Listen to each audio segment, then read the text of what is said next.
There we go. All right. So thank you so much for your time today.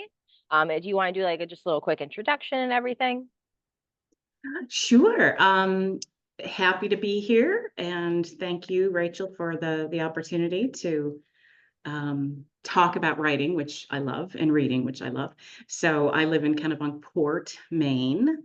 And I would say on Abenaki lands, never fairly seated. And so I don't call this my land. I just say this is where my home sits. And I am a certified forest therapy guide and nature lover and a former engineer, General Motors person, corporate executive who has come all the way back to her original love of climbing trees and hanging out in ponds with pollywogs and frogs and things like that. So that's a little bit about me. Perfect. Thank you. And so like you definitely have had like a lot of like different like occupations and like a very big career, again, working for General Motors. How did you sort of like come back to being an author? Yeah, it was a long journey, and because the truth is, I had been programmed into thinking you had to have a degree, like an MFA or something, some credentials outside of yourself to be given permission to call yourself a writer. And so I struggled for a while with that, like who am I kind of question. And I just, but I've always loved the written word. I've loved the way words can move people to tears or to laughter or to nail biting or to action. And so I thought, well, if not me, who? And if not now, when? And so I began to take a lot of courses on the craft to learn the craft. So Maine Writers and MWPA, Maine Writers and Publishers Association, has some really great courses um, in in really honing your craft. So I did a lot of that um, to the point where I felt, and I read a lot of books on writing, and to the point where I felt, okay, I can do this. Wonderful. And I'm just taking a few little notes as well. Okay. Yes, you did already touch upon this, like what inspired you to become an author, was sort of like the emotions that like stories could like bring out in people. Is there a particular reason or a moment that you knew you wanted to do like children's literature? No, that it's a funny thing, Rachel. I actually didn't set out to write a children's book. I was simply feeding my creative impulse one day, sitting underneath a big beech tree in our Hope Cemetery, one of my favorite places to walk. And I was just looking around, and it was a fall day just like this. And I was looking around and saying, oh my gosh. And all of a sudden, this little rhymey verse. I'm a songwriter too, so I'm always kind of catching lyrics and little melody strains and things. So I'm kind of it's a practice. I'm always sort of attending to what's going on in my ears. And I just this little rhyme, is there a place in the sun I can skip, roll, or run? Then rest neath the tree, hear the breeze in her leaves.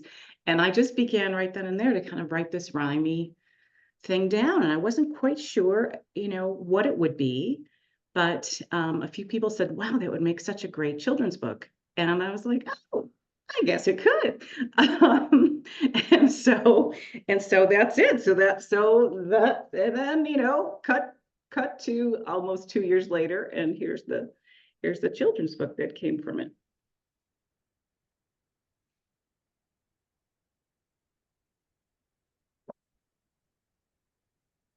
So I guess, um, for me, it's really feeding my imagination and my creative impulse in whatever form and shape it takes. Um, and in my particular, I do not ask me to draw anything. I'm a horrible Pictionary partner, that kind of thing. But it's words, it's melodies, it's songs, it's that whole bardic tradition of my ancestors, Yep. the storytelling and the singing and so anytime I can carve out the time to feed that creative impulse, that's a good day. Nice. And so I do have a question in here. So I knew that you had used an illustrator. So, and you had talked to, just mentioned like you don't feel very strongly in your skills for drawing. Did you try and do like your own illustrations, or were you very clearly more at the beginning, like, I need to get one? Yeah, no, no, no, I didn't even try. Um, I just knew that someone would have to render it on the page, not me. And so fortunate to have Susie Linden. Of course, she's from right next, your next town over in Denmark, but she so, so I was working with this publisher, 12 Willows, who's also in Maine. And so we said, well, this is about what happens on the inside when we go outside, but it's also about Maine. And so I said, we need to have a Maine illustrator. And we did, the publisher hunted around and I started looking on Instagram, hashtag Maine illustrator. And I discovered Susie and I loved, she's an artist who can't really be pinned down in the same way that I can't be pinned down. Like I'm not out, I do all kinds of things, but, and so I just loved the acrylic paintings that she had done. And so I reached out to her and I said, would you be interested? And I can put you in touch with the publisher. And she said yes. And so now we get this just incredible, oh my gosh. Well, you've seen it at your story walk. That's right. Yeah. So I know anyway. they're such cute drawings, and it's so fun because like I have lived in a lot of different places, like worked in a lot of different places in Maine. So like being able to like see different spots, I'm like, oh my gosh, and it just like throws me back to like that time in my life. Oh, cool. That's good to know. I like that.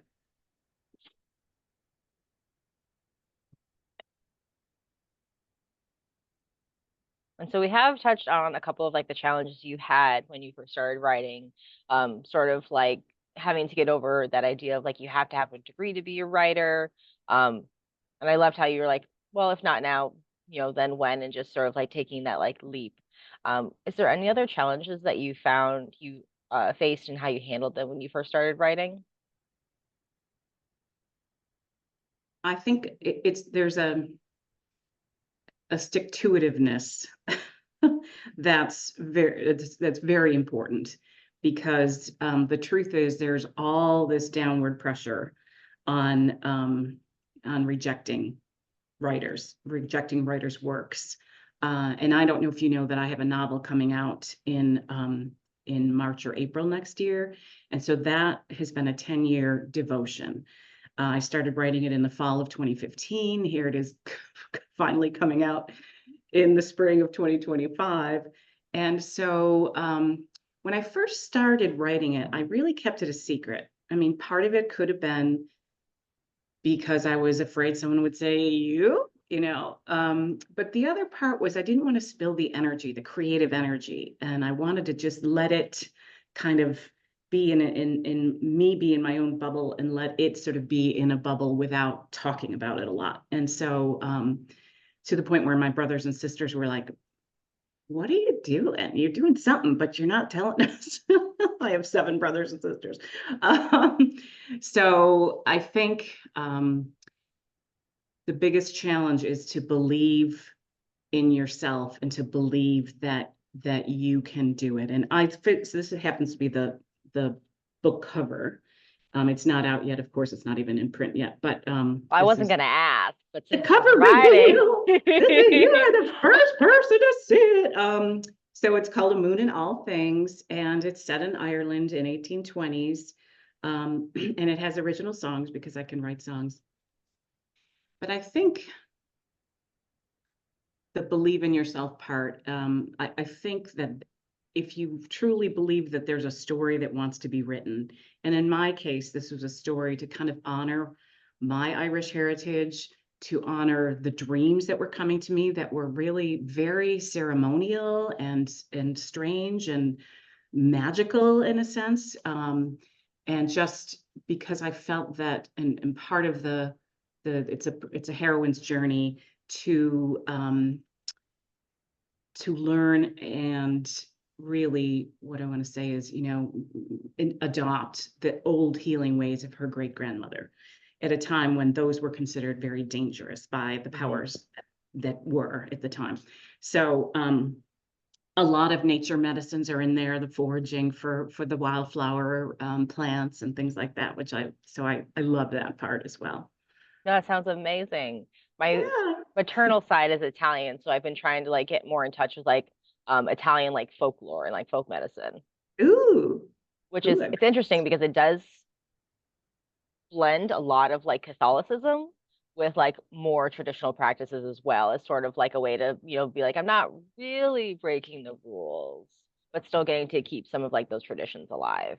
Yeah, yeah, definitely. That's exactly what happened in Ireland is, it's this mash of new and old. Hmm. Yeah. And then we get very interesting things like the Easter Bunny. Yeah, right.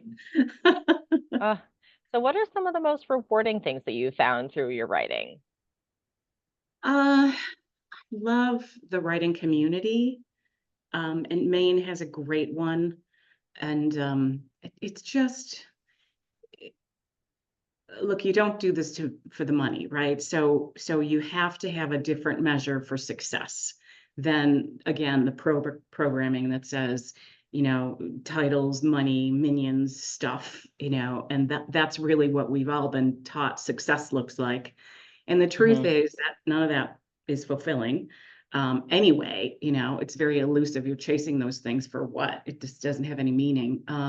So I feel like being in a writing community is one of the new definitions for success. It's all earnest hearts trying to craft something, trying to feed something, devoted to something that may or may not live in the world. It's a it's a real it's a real risk and gift to get published. It's very difficult. So I do think that one of the upsides is this just a terrific group of co-writers who support each other. I'm constantly buying everybody's books. It's like I'm not going to make a dime on this. My husband keeps saying you're going to make up for it on volume, um, in a funny way. So anyway, so yeah, I think that's one of the side effects or the benefits of doing this. Yeah, it's like sacred craft. And you think spinners and weavers, they love spinning and weaving and talking that shop, and so it's just being in that community of really good people. I hear ya. I know I am not a writer, but I do, of course, love reading as a librarian. So there are several like local Maine authors that like I follow, and just like a couple of them I've been able to do like ARC readerships for them. So like that's my contribution at least. Ooh, yay. I would love it if you wanted to read mine. Listen, I would be down. It sounds Okay, really good. cool. Love it. And speaking of, do you usually use beta readers? I do. So Maine MWPA has a give and take program. I think it's called Give and Take, where you swap manuscripts or at least, bodies of work. It doesn't have to be a completed thing, and read each other's and then provide constructive feedback. So I've done that several times. I've made some really good friends from doing that with other fellow writers. And then I've reached out, of course, to my own networks of people. And it's a funny thing, just for anybody who's writing, do not be surprised if some of your closest friends never read it. um, and slash family members. People are busy. And so at first I was really hurt because I would like, here's this love offering. I put my heart and soul into it. I would love it if you read it, and crickets, right? So it's just it happens, and I've had to kind of get over that because people are busy; they have their Hmm. lives. So anyway, just so no one's surprised when that happens because it will happen. Yep. I know, especially like I know a lot of my family is like very particular, like reading genres they'll do. So like if you don't write in their wheelhouse, Yeah, yeah, sort of separating again, your work from your self-worth. yeah, right, exactly. Yeah. And so what are some ways that you keep yourself motivated? Like your newest book, like you said, this has been like a labor of love, you said of like 10 years. So like, how Yeah. did you like keep that motivation going to like not abandon this project? Well, it was really, I want to say, 2 years writing. And then it was going through an exhaustive editing process where I paid professionals to edit it, and at multi levels. I mean, I didn't even know this at the time. There's, you edit at the first level for story structure, the overarching story, and then you edit at the character development level. Is this character has, you have to have movement, growth, whatever in the character, or failure. And then you edit it, for pacing, and then you finally get edit it, copy edit. And so if someone thinks that all they need is someone to read it with an eye toward like commas and M dash versus N dash, they're probably they probably are missing out on a chance to possibly make it even better with the people who look for all those other things when they read. I don't even remember what the question was. I'm so sorry. No, that's all right. We were talking about keeping yourself motivated, and Oh, okay. All yeah, right. So, yeah, so you have to after, go through all of these different things that like people don't always necessarily know about. Like you can't just read through a manuscript once. Like you have to read through it again. You were talking about like dialogue, plot pacing, um, Mhm. continuity, and then eventually you might get to like the grammar usage and mechanics. Right, right. And I don't, I think again, it's about believing that there's a place for the story in the world. And that's what kept motivating me to keep querying and sending out these queries for agents. And, the funny thing is an agent doesn't want you unless you're published, and publishers don't want you unless you have an agent. And so it's this crazy scenario in which, how do you break in? So I think, again, I just felt that there had been enough of the dark, angry, twisted, and tortured stories out in the world. We were all in love with those at one point in time, the super dysfunctional everything, Hmm. not reliable narrators, all that. And I just felt this is in some ways, this novel of mine is more, it's more of an enchanting, beguiling story. Like I would sit down and I would literally like imagine imbuing it with the energy of enchantment, and um and just having readers fall in love again with the natural world and what's possible, and how you can, claim your own gifts that had been latent, in the case of my protagonist. So I feel like just believing that the story needs to live in the world was for me motivation to keep going. Wonderful. I don't want to keep you too much longer. I think I have a few more questions, but I think actually a coworker needs to speak with me, so I'll be right back. Okay, you can always pause the recording, which I'm sure you know.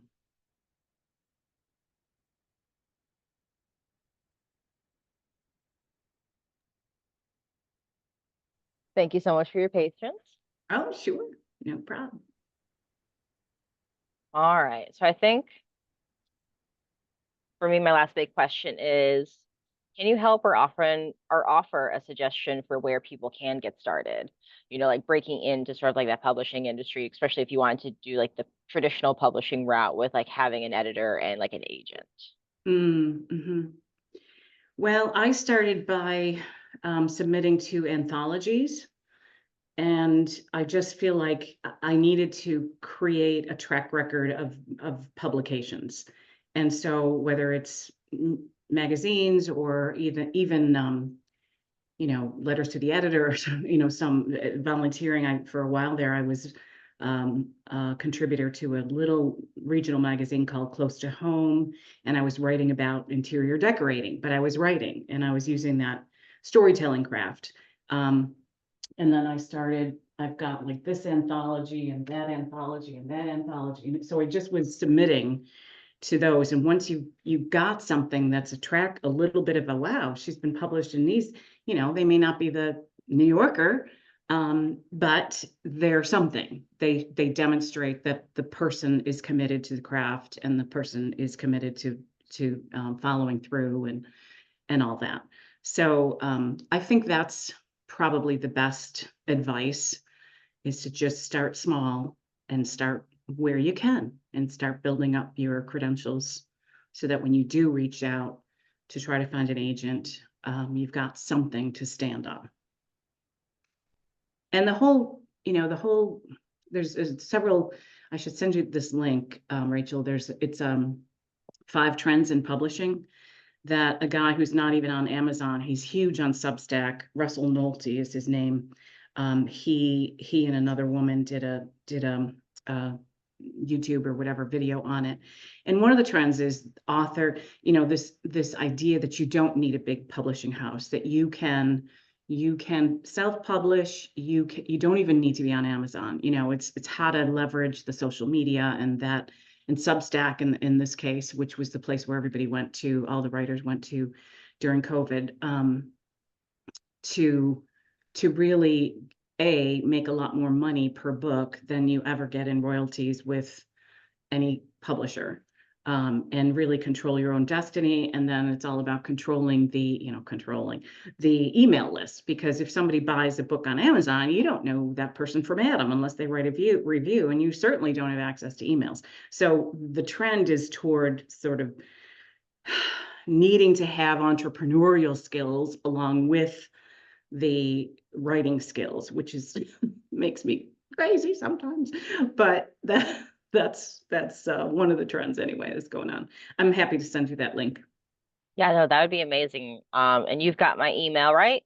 Yeah, Perfect. And yeah, if you're looking for an ARC reader, I am more than happy to do that for you. I would love that. Yay. It's just being laid out, and we're hoping to make the review window, to be reviewed. You have to be like 4, preferably 5 months out from publishing date Hmm. to, and then of course you have to pay to get reviewed, which is craziness, but that's the way of the world. So anyway, so she's Mariella Travis is the layout person. She's amazing. Alirum Studios. She's laying out the book right now as we speak. In fact, I'm going to talk to her at 11.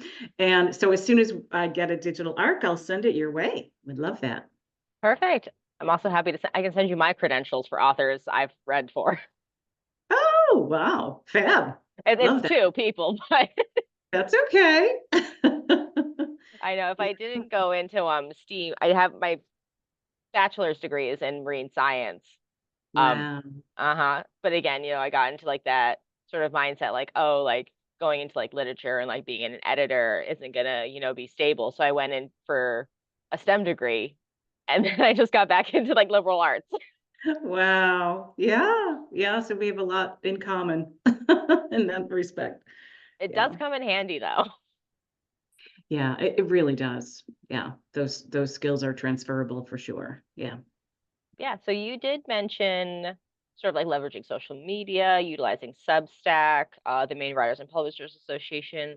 Were there any other like resources that you really found helpful, or like at the start of your journey, or that you found over time that has really helped Mm. you? Well, of course, writing a book in 1820s Western Ireland means you need to do a ton of research there. So I went to Ireland several times and worked with a professor of history at NUI Galway. Most people, if you're writing contemporary fiction, you don't need to be doing that sort of thing. So I'm just trying to think of other kinds of resources. Um, It'll probably dawn on me later. And I'll send you that idea, whatever that is. Anything else that comes to mind. Yeah, because this project is still like a month out. Okay, great. I Yeah. just really like being prepared, Yay! Good for you. and I'm So trying not to let that procrastin senioritis set in. yeah, yeah. I was gonna say procrastination is not something you have a problem with, sounds like. No. Cool. Well, thank you so much for your time today. Is there anything else that you wanted to let me know or say before we sign off for today? No, just again, I think underscoring that to craft, for new writers, or for any writer, it's to craft your own definition for success, because it does look a lot different than what we've all been schooled in. And it can be super meaningful, and really if I hadn't listened to my own intuitive like inclination to write a story set in the homeland of my ancestors, I just think I would be living a poorer life, you know, a lot. And I don't mean monetarily poorer, Yeah, you know, bereft of some of the richness of the things that I've learned and the craft that I've learned and everything else. So that's, I guess, what I would say. perfect. Well, again, thank you so much. And I hope you have a wonderful rest of your day and happy writing. Thank you. Yes, I will follow up and I appreciate the opportunity. I can't wait to see. Maybe you can send me the project or whatever it is that whenever you finish it. Yeah, I'm happy to send you a link. It's going to be a LibGuide on writing children's literature. It's Oh, for cool. an information literacy class. And so for Okay. me, like that first step in sort of like sharing information and like moral values with kids is through like reading. Yeah, So yeah. like writing Great. like a successful, again, not necessarily in the monetary way, but like more like an impactful and like rememberable story for children to learn. Nice. Do you know Pam Leo by chance? She's the um, book fairy pantry person. I can connect you because she's received two grants from Tabitha and Stephen King for a book that's called Read to Me, and it's one of the cardboard children's books. I forgot there's a name for those. Board books. Yes, board books, and she basically lives to get kids reading, and she would be a really great person to interview if I don't know if you're interviewing more than one person, but I could certainly connect you. She lives in Portland, I think. No, that would Um, be amazing. Thank you so much. yeah, okay, great. Happy to do so. All right. Well, I look forward to connecting with you again and potentially Pam as well. Thank you. Good All to right. see you. And we need to talk about getting the story back, but I don't know if we need to do that on video. I don't know where this video is going, but Yes, I need to touch base with Maggie, Maggie, who yeah. has unfortunately been very busy and was out last week. She should be back this week so we can work on scheduling when to take it down and get it back to you. Yeah, and honestly, no one's pressuring me. I just don't want it to slip through the cracks, but I assume that at some point you're going to want another story. So whenever that is, that we'll just remember to do the exchange. So, All right. Sounds perfect. okay, And sounds great. all right, thank you and have a good Okay. one. Thanks, you too. Take care. Bye.